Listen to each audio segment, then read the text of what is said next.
عليكم ورحمة الله وبركاته. وعليكم أعوذ بالله السلام. من الشيطان الرجيم. بسم الله الرحمن الرحيم.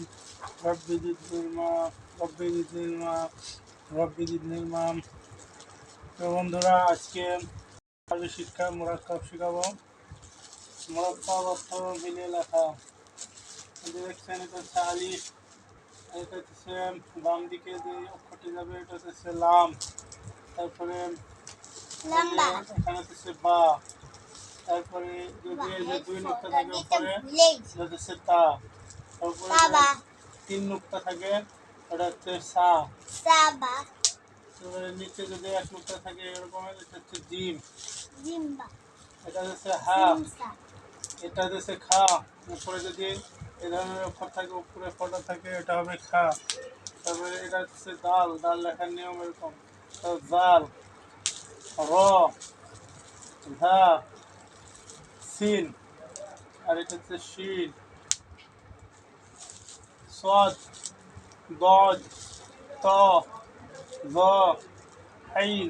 আইনটা দেখুন, আইন আইন কিন্তু যখন আমরা আলিফ বাতা পড়ছি তখন আইনটা ছিল অন্যরকম, কিন্তু যখন আমরা কোরআন শরীফ পড়বো তখন আইনটা এরকম হবে। এরকম থাকলে এটা হচ্ছে আইন। গইন, গইনের উপর এক নুক্তা দেখুন, গাইন।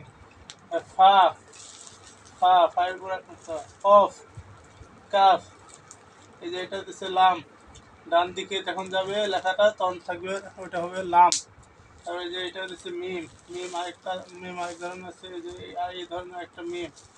নুন, নুন একটা এরকমের থাকবে, আবার এই যে শব্দের লাস্টে নুন থাকবে এরকম। ওয়াও, ওয়াও, হা, হামজা, ইয়া, ইয়া, ইয়া দুই রকমের লেখা হয়। এই যে মাঝখানে থাকলে ইয়া, নিচে দুই পরে থাকে, আর লাস্টে থাকলে ইয়া দেওয়া থাকে। আর আল্লাহ, আল্লাহ শব্দটি দেখেন, আল্লাহ আলিফ, আলিফ আছে, আর লাম, লাম আছে দুইটা, আর লাস্ট আছে হা। আল্লাহ, আল্লাহ লাম যখন এদিকে যাবে তখন হচ্ছে লাম, আর একটা হচ্ছে লাম মাঝখানে যে শব্দটি থাকবে দুই পাশে দিয়ে যাবে এটাও লাম, এটাও লাম। আর এই যে এটা দেখতেছেন এখানে আলিফ আছে, আলিফ, এই আলিফ যখন ডান দিকে যাবে এই টানটা যখন ডান দিকে যাবে এটা হচ্ছে আলিফ। আর লাস্টে যে হা, হাটা দেখে নিন তখন হা। আর এই